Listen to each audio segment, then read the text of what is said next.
Si vous souhaitez parier à la NBA, vous êtes au bon endroit. On va analyser chaque rencontre du jour. J'espère que vous avez la forme. Nouveau format. Servez-vous un petit café. Soyez prêts. On se retrouve juste après l'intro. Tu es passionné par les paris sportifs, tu souhaites augmenter tes revenus grâce à ta passion. Laisse-moi me présenter, je suis Aurélien Monod, plus connu sous le nom de Dorado, et je suis passé de livreur de pizza à parieur professionnel au Mexique. Alors cela fait 10 ans que je vis de ma passion et que j'aide les parieurs dans la francophonie à se créer un complément de revenus grâce aux paris sportifs. Tu en as peut-être marre des arnaques dans ce milieu, c'est pourquoi je tiens à te dire que je suis un des rares parieurs à avoir un bilan 100% certifié par une plateforme externe et parmi les tout meilleurs du site. J'ai guidé des centaines de parieurs grâce à mes pronostics ou à travers mes vidéos, mes podcasts et mes conseils. Toi aussi, tu peux réussir en obtenant ton plan d'action directement sur ta boîte mail en fonction de ton capital, de ton niveau et cela totalement gratuitement. C'est unique en France, donc ne perds pas l'opportunité d'apprendre et de gagner à mes côtés.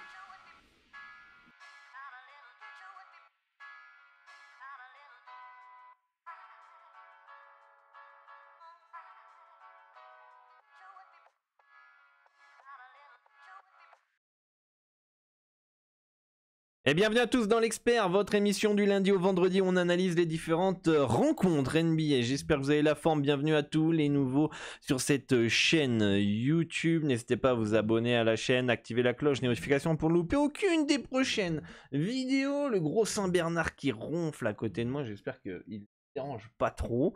En tout cas, il est bien endormi, hein. C'est pas le meilleur des assistants, hein, parce qu'il bosse pas beaucoup. Mais on va analyser chaque rencontre. Ouais, nouveau format aujourd'hui dans l'expert. Pourquoi? J'en ai déjà un peu abordé sur le Telegram. Si vous voulez rejoindre le Telegram, vous demandez votre plan d'action. Sur le Telegram, il y a uniquement les personnes motivées qui vont à présent pouvoir y avoir accès. J'en ai un petit peu parlé. Ça fait 7 ans que je fais cette émission L'Expert à présent. 7 années à vous faire des vidéos. Donc pendant un moment, c'était du lundi au dimanche. Ensuite, j'ai vu que le samedi-dimanche, les vues baissaient. J'ai donc du coup fait les émissions du lundi au vendredi. Et en fait, ça fait 7 ans que j'ai le même constat.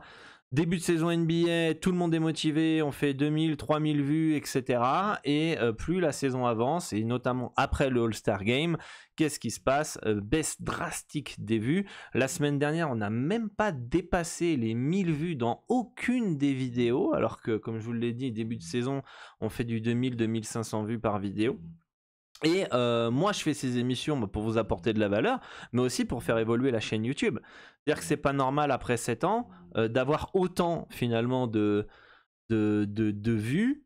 Le format que je suis en train de reprendre, c'est le même format là qu'il y a 7, 6 ans, 5 ans, où je prenais la carte et puis je l'abordais, on parlait de chacune des rencontres, et puis voilà, je disais ça semble peut-être intéressant, je vous donne mon avis, etc. On va en profondeur, on parle un petit peu sur les handicaps, un peu sur l'over-under, etc., etc. Il n'y a rien de structuré, d'accord? Il n'y a pas le petit diapo qui vous dit ça, c'est intéressant, c'est 2 étoiles, 3 étoiles, etc., etc. C'était un talk, on va dire, sur la map. Et c'était une émission qui, il y a 7 ans, faisait autant de vues que quand je suis là à faire un diaporama tous les jours. Ça me prend 1 heure, 1 heure et demie, etc.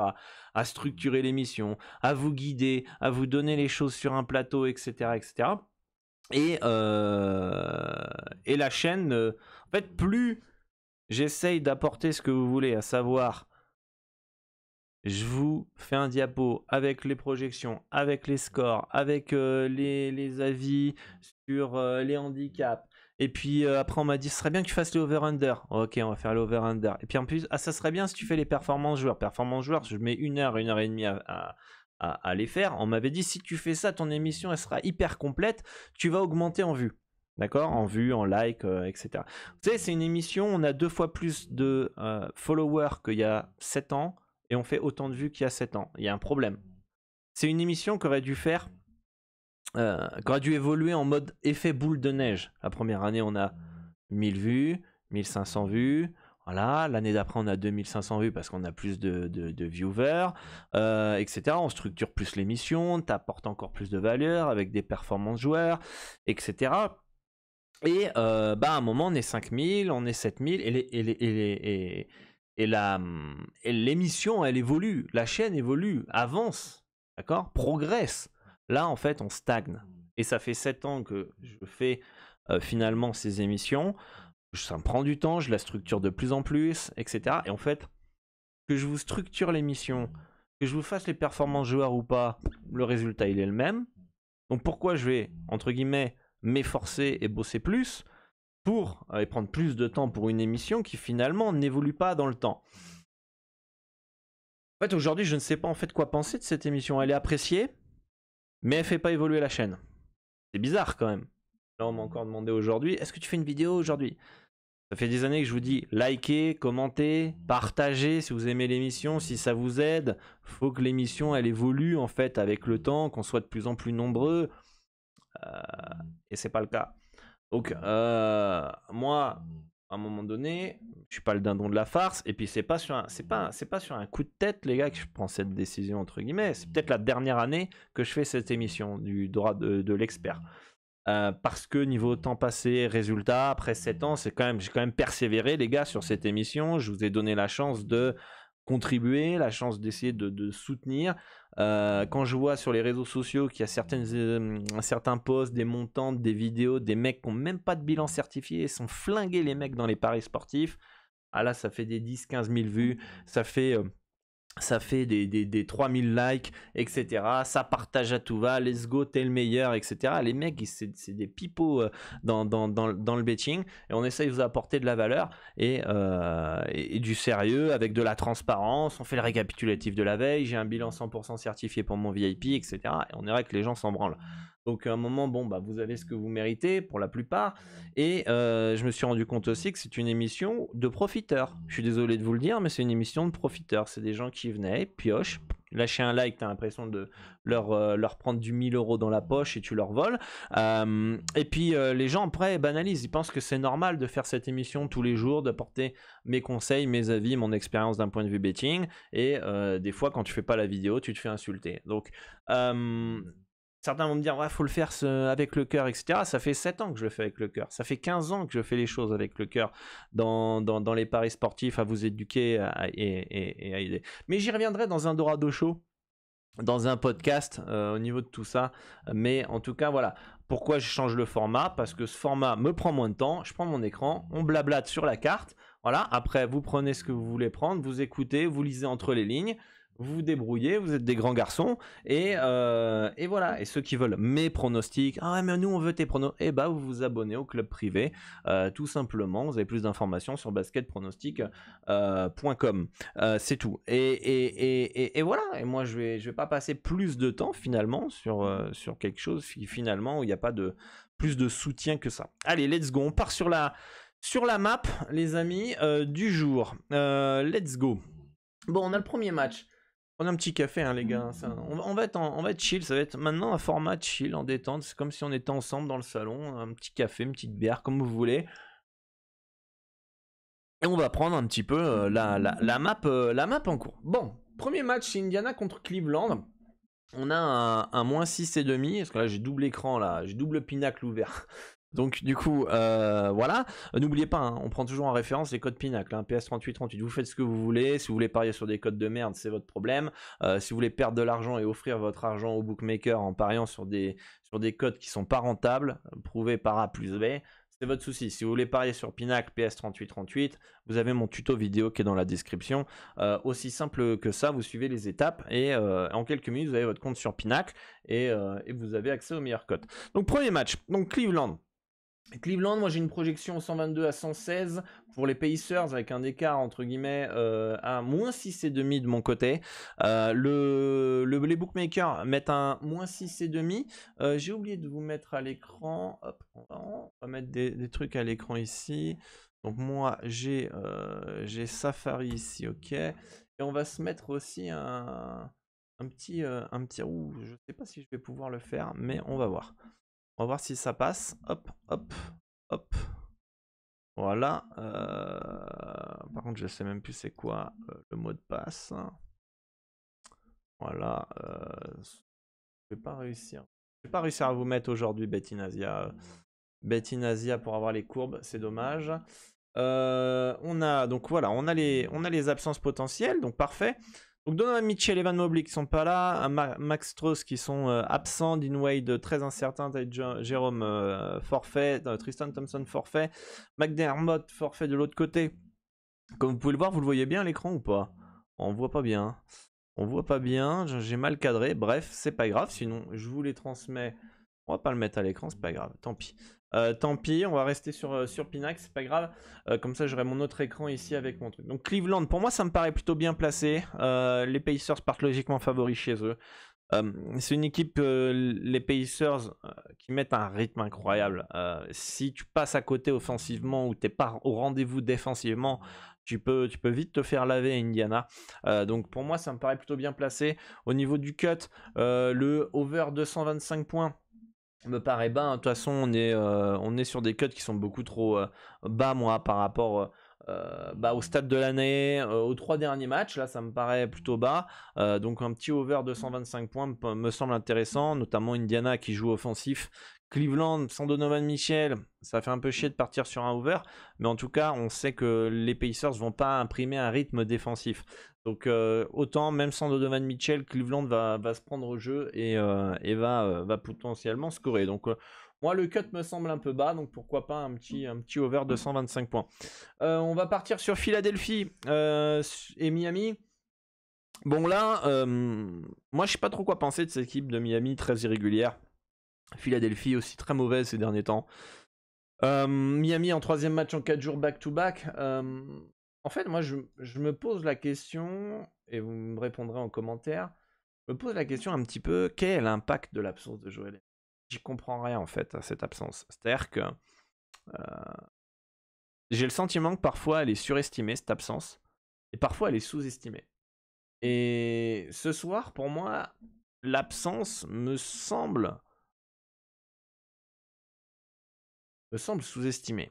C'est mon avis, parce que Miami en 3e match en 4 jours back-to-back, on n'a peut-être pas Jimmy Butler, on n'a pas Tyler Hero.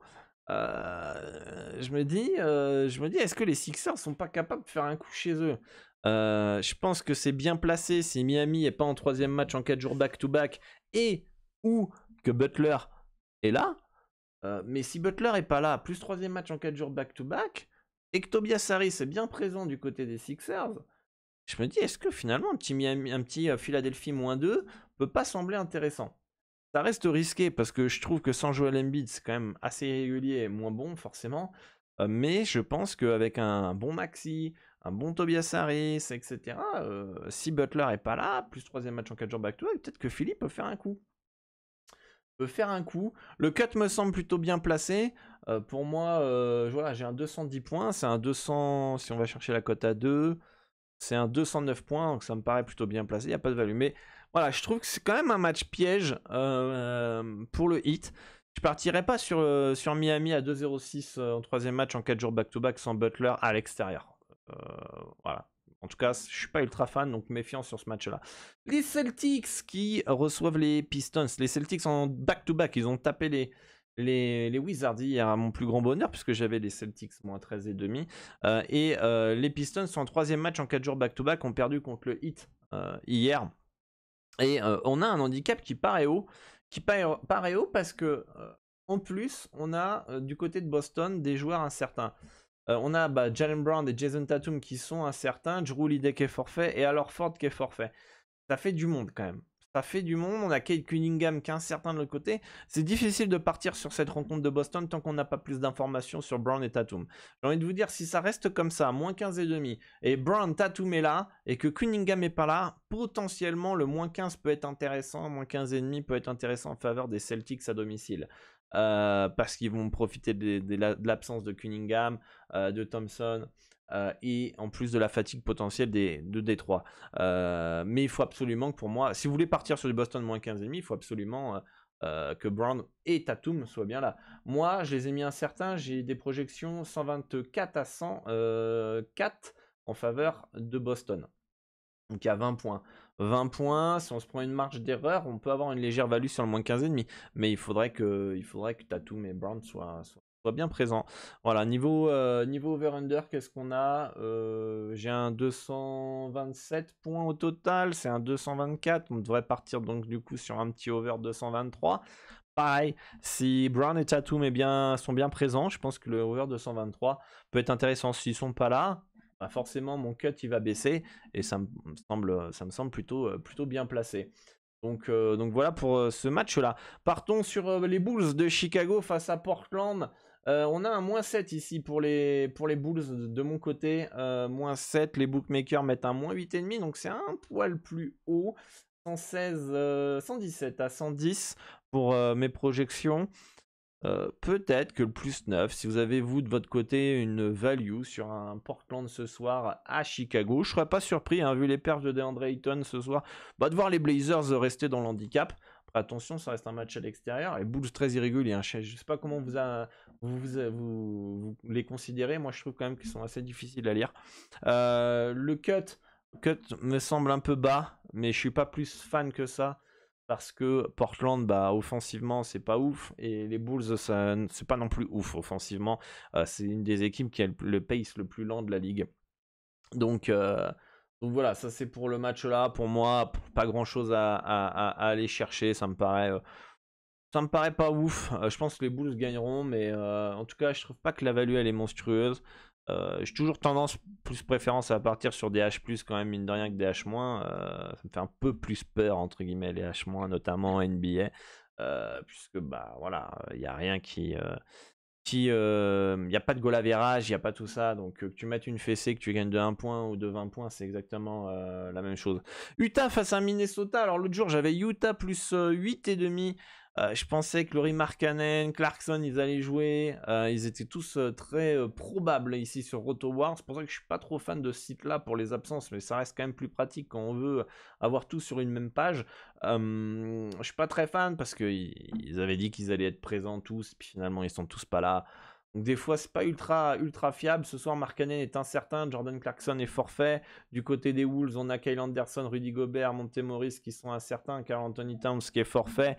Du coup, on a potentiellement peut-être une petite value sur le Jazz plus 6,5. On sait que c'est très difficile de battre 2 fois de suite la même équipe dans un court laps de temps. Ça a été, voilà, c'est pas prouvé mathématiquement, mais on sait très bien que d'avoir 2 fois le même scénario coup sur coup, c'est assez rare.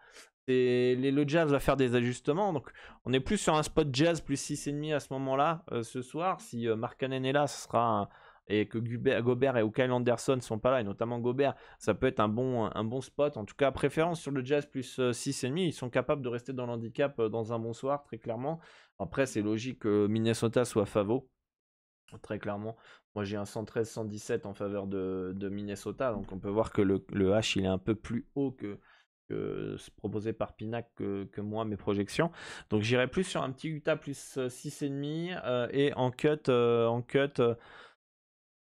ça fait toujours plaisir de prendre un over sur un match d'Utah parce que c'est une des équipes qui fait le plus d'over. Ça fait toujours chier face à une équipe de Minnesota qui est la meilleure défense de NBA.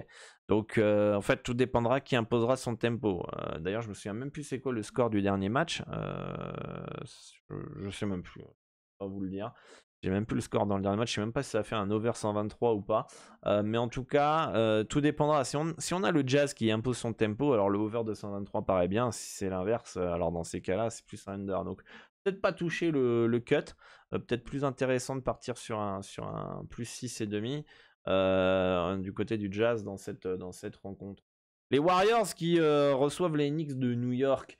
Les Knicks qui partent logiquement outsider ce soir à Golden State. Stephen Curry est bien revenu de blessure. Donc ça, c'est une bonne nouvelle pour Golden State. Aucune absence du côté des Warriors. Ils sont enfin au complet, hein, après avoir joué longtemps sans Draymond Green, longtemps sans Chris Paul, etc. Donc ça, c'est plutôt pas mal. On sait que maintenant, Klay Thompson, il sort du banc avec Chris Paul, donc ça fait que le banc il est beaucoup plus étoffé, les rôles sont plutôt bien répartis, ce qui fait que les Warriors c'est plutôt meilleur qu'en début de saison actuellement. Les Knicks, OG Anunoby pas là, Julius Randle pas là, Mitchell Robinson pas là. On a quand même vu l'impact de OG Anunoby, hein. Les Knicks ont quand même galéré pendant son absence. Depuis qu'il est arrivé aux Knicks, à chaque fois qu'il joue, il apporte de l'intensité, il apporte de la défense. Il apporte tout ça. Et souvent, les Knicks sont plus forts et sont plus forts avec lui. Alors, c'est pas le joueur le plus flashy, c'est pas le joueur le plus connu, mais qu'est-ce qu'il est efficace depuis qu'il arrive à New York et il s'est tout de suite intégré et il connaît parfaitement son rôle. Donc, c'est une absence finalement de Anunoby comme ça, qui paraît inaperçu. C'est pas grave, c'est juste Anunoby. Non, il est très important pour les Knicks depuis qu'il est arrivé. Donc, ça, c'est pas très très bon pour New York. Pour moi, j'ai des projections 112 à 106 en faveur de Golden State, victoire de 6 points de Golden State, et les bookmakers mettent un handicap de moins 6,5, donc ça paraît plutôt bien placé.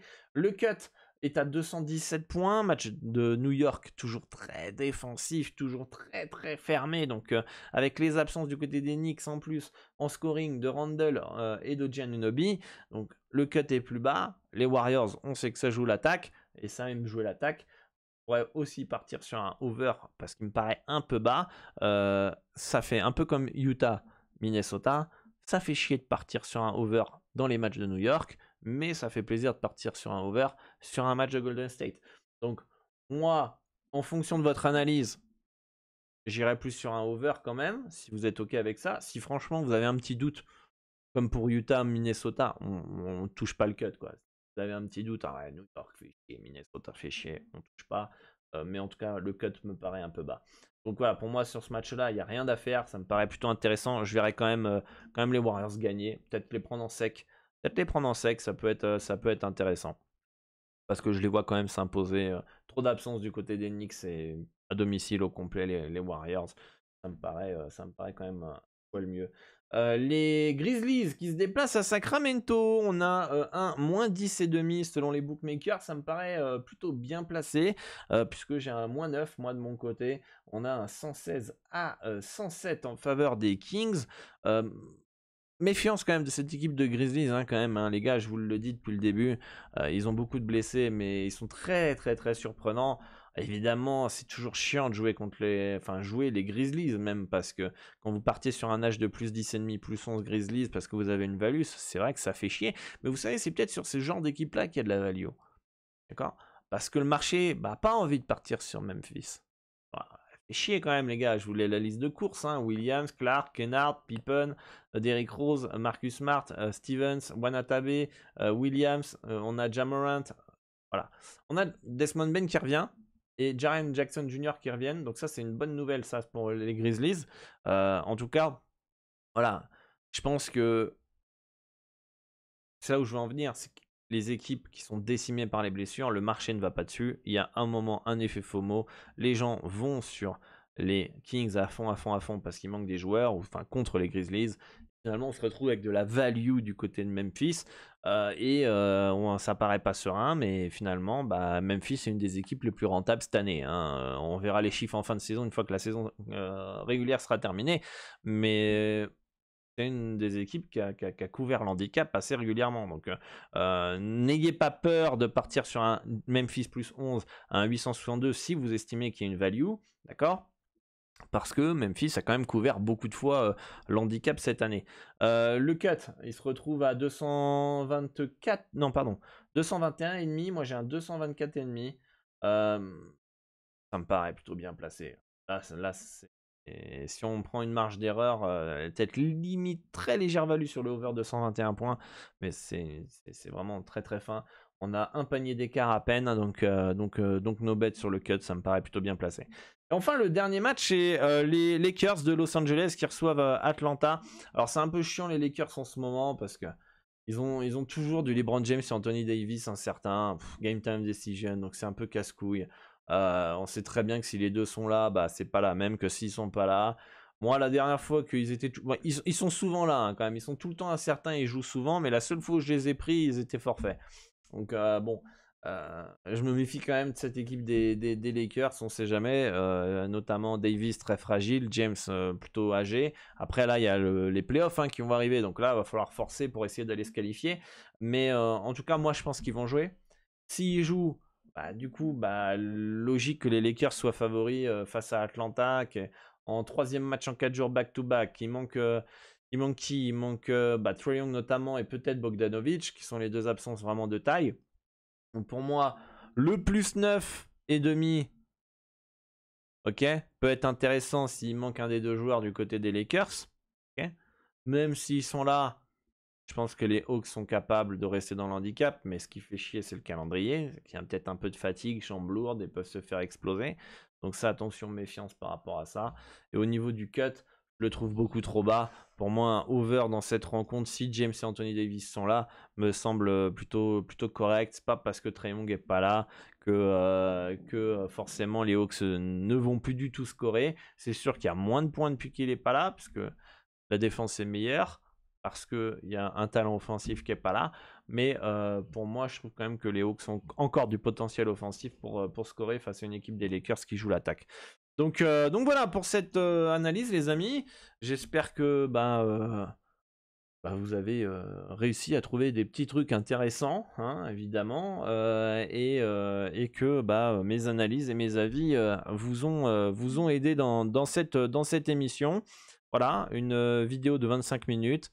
Ça prend autant de temps que le dernier format, sauf que j'ai pas toute la préparation à faire de 1 heure, 1 heure et demie avant. Donc voilà, pas de performance joueur évidemment, puisque je l'ai fait pendant 1 an et ça n'a pas fait évoluer la chaîne. Donc pourquoi travailler plus pour pas de résultats, hein, tout simplement.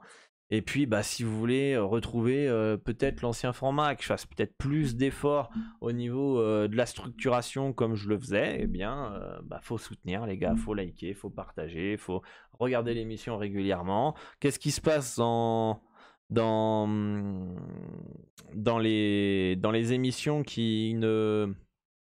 Comment on appelle ça? Qui n'ont pas d'audience? Qu'est-ce qui se passe à la télévision, les amis? Qu'est-ce qui se passe quand il n'y a pas d'audience? Le programme s'arrête, donc voilà, c'est pas la première fois que je vous le dis. Moi, je vais pas continuer si l'émission ne fait pas évoluer la chaîne. Surtout que c'est une émission qui, finalement, comment expliquer? En fait, c'est une émission pour les personnes, quand elle est trop structurée, c'est les personnes qui viennent piocher et qui viennent faire leur petit ticket, bas les couilles de Dorado, de ce qu'il dit. Moi, je viens juste faire un petit ticket, m'amuser, et puis j'espère encaisser grâce à Dorado, et si jamais je gagne, je dis pas merci. Et puis, dès que je perds, je viens dire que c'est de la merde. Voilà, mais c'est ça. Donc du coup, là, avec un format comme ça, où il faut écouter, faut travailler aussi de votre côté votre analyse. Vous arrivez, vous avez déjà analysé, vous matez l'émission et vous écoutez ce que j'ai à dire. Comme vous avez déjà travaillé en amont, c'est beaucoup plus facile de comprendre. Si vous êtes là en mode touriste à vouloir piocher pour faire votre petit ticket, etc., là ça va être un peu plus compliqué si vous ne prenez pas le temps d'écouter. En plus, on est dans une génération où si ça regarde une vidéo de plus d'1 minute, ça y est, c'est en PLS. Donc voilà. N'hésitez pas à me faire part dans les commentaires de tout ça. En tout cas, moi, je vous avoue que je suis un peu déçu, je suis un peu marre. Je vous le dis clairement. Je dis, ça fait 7 ans que je fais cette émission. Le fait de ne pas l'avoir évolué, c'est assez frustrant. Et c'est quand justement, c'est ça qui est toujours, comme dit le dicton, on se rend compte de la chance de ce qu'on a quand on commence à perdre. Enfin, je ne sais même plus comment on dit, vous m'avez compris.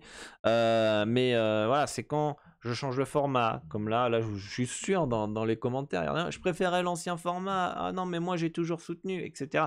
Je le sais, il y en a qui préfèrent l'ancien format, il y en a d'ailleurs qui m'ont dit qu'ils préféraient ce format aussi, en mode un peu apéro, en mode café, en mode chill. D'accord, mais en tout cas, c'est quand les gens se rendent compte que ils sont en train de perdre quelque chose qu'ils aimaient bien, c'est à ce moment-là qu'ils se sortent les doigts du cul pour soutenir. Et c'est dommage. C'est dommage d'attendre le fait que la personne arrête ou pense arrêter pour être là en mode je vais donner la reconnaissance ou je vais donner le soutien que j'aurais dû faire pendant ces 7 dernières années. C'est dommage. C'est dommage. Voilà les amis, pour cette émission, moi je vous dis à bientôt. Et puis un grand merci à tous pour votre soutien, à ceux qui soutiennent. Et puis on se dit à demain pour une nouvelle émission. Ciao ciao.